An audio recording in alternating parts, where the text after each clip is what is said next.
Doctor Naik, আপনি বললেন যে কোরআন শরীফে নাকি কোথাও কোনো ভুল নেই। আমি কোরআনে 20টারও বেশি ভুল দেখতে পাচ্ছি, সেটা আরবি ব্যাকরণে। এখন তার কয়েকটা আমি আপনাকে বলছি। ইন্নাল্লাযীনা আমানু ওয়াল্লাযীনা হাদু ওয়াস-সাবিউন, এটা আছে সূরা বাকারায় আর সূরা হাজে। ইন্নাল্লাযীনা আমানু ওয়াল্লাযীনা হাদু ওয়াস-সাবিউন, এখানে কোনটা ঠিক, সাবিউন নাকি সাবিউন? 1 নম্বর।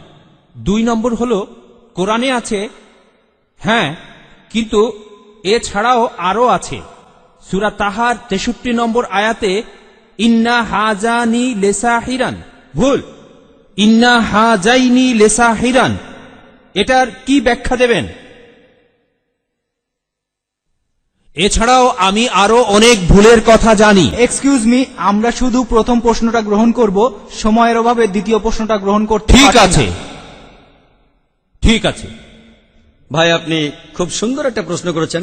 আমি আরেকটু সহযোগিতা করতে চাই যে হ্যাঁ, আপনি সবগুলো ব্যাকরণগত ভুলের কথাই বলেন, আর আপনার হাতের বইটা লিখেছেন আব্দুল ফাদি। আব্দুল ফাদি ঠিক, ইজ দ্য কোরআন ইনফেলেবল।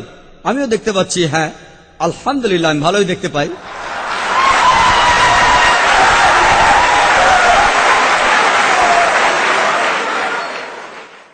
আমি এই 20টা ভুলের সবগুলোর উত্তর দেব, কারণ আমি বইটা পড়েছি।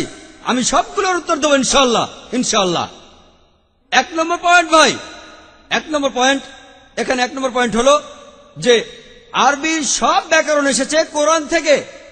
কোরআন হলো সর্বোচ্চ আরবি বই, যে বইটাতে সবচেয়ে উঁচু মানের সাহিত্য আছে। আরবি ভাষার সব ব্যাকরণ এসেছে কোরআন থেকেই। কোরআন হলো ব্যাকরণের মূল গ্রন্থ, আর কোরআন যেহেতু ব্যাকরণের মূল গ্রন্থ এবং সব ব্যাকরণে এসেছে কোরআন থেকে, কোরআনে কোনো ভুল থাকতে পারে না। 1 নম্বর পয়েন্ট। 2 নম্বর পয়েন্ট, 2 নম্বর পয়েন্ট, 2 নম্বর পয়েন্ট। ব্যাপারটা এরকম যে আপনি একটা রুলার নিলেন, আর সেই রুলারের গায়ে দাগ কাটা আছে, তারপর বললেন যে মাপটা ভুল হয়েছে। এটা বেশ অযৌক্তিক। 2 নম্বর পয়েন্ট, আরবে বিভিন্ন আলাদা আলাদা গোত্রে, আপনি যদি আরবি জানেন, আর ডক্টর উইলিয়াম ক্যাম্বেল আমার সাথে একমত হবেন যে আরবের গোত্রগুলোর মধ্যে ব্যাকরণ মাঝে মধ্যে বদলে যায়। কিছু কিছু আরবীয় গোত্রে যে শব্দটা স্ত্রীবাচক, অন্য আরেক গোত্রে সেটাই পুরুষবাচক।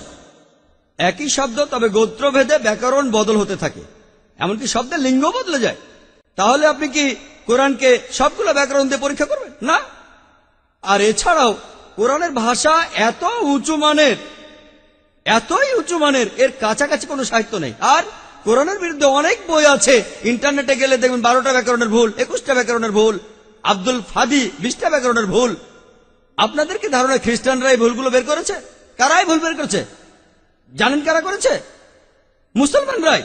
মুসলমান পণ্ডিতরা, যেমন জামকশারি, তারা এটা করেছেন। কোরআনের ব্যাকরণ এত উঁচু মানের যে কোরআনের ভাষা মাঝে মধ্যে প্রচলিত আরবির বিরুদ্ধে যায়। কোরআনের ব্যাকরণ এত উঁচু মানের, কোরআনের ব্যাকরণ এতই উঁচু মানের, এজন্য তারা উদাহরণ দিয়েছে। আমিও কয়েকটা উদাহরণ দেব, এতে আপনারা সবগুলো উত্তর পেয়ে যাবেন। তারা উদাহরণ দিয়েছে যে কোরআনে লেখা আছে লূত আলাইহিস সালামের গোত্রের লোকজন তারা সকল নবীকে ত্যাগ করেছে। বলা আছে সব নবীকে তারা বর্জন করেছে। ডক্টর উইলিয়াম ক্যাম্বেল বললেন যে নূহ নবীর গোত্রের লোকজন তারা নবীদের ত্যাগ করেছে। আমরা ইতিহাস থেকে জানি যে মাত্র একজন নবীকে তাদের কাছে পাঠানো হয়েছিল। তাহলে এখানেও ব্যাকরণের ভুল আছে। কোরআনে বলা উচিত ছিল একজন নবীর কথা, বহুবচন না। আর আমি একমত, আর আমার আপনার মতো লোকের কাছে মনে হবে এটা ব্যাকরণের ভুল।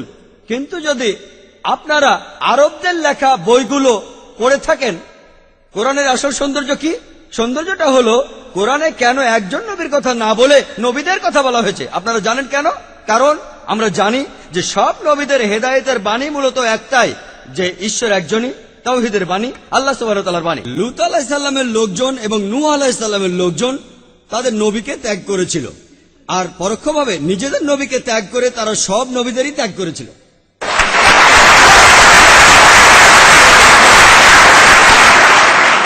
সৌন্দর্যটা দেখেন, ভাষার অলংকার দেখেন, আলহামদুলিল্লাহ। আপনার মনে হতে পারে এটা ব্যাকরণের ভুল, কিন্তু এটা ভুল নয়। একইভাবে নূর সারওয়ার নামে একজন বলেছেন যে কোরআন বলছে কুনফা ইয়া কুন, হ বললে হয়ে যায়। এটা নাকি হবে কুনফা কানা, হ বললে হয়ে যেত।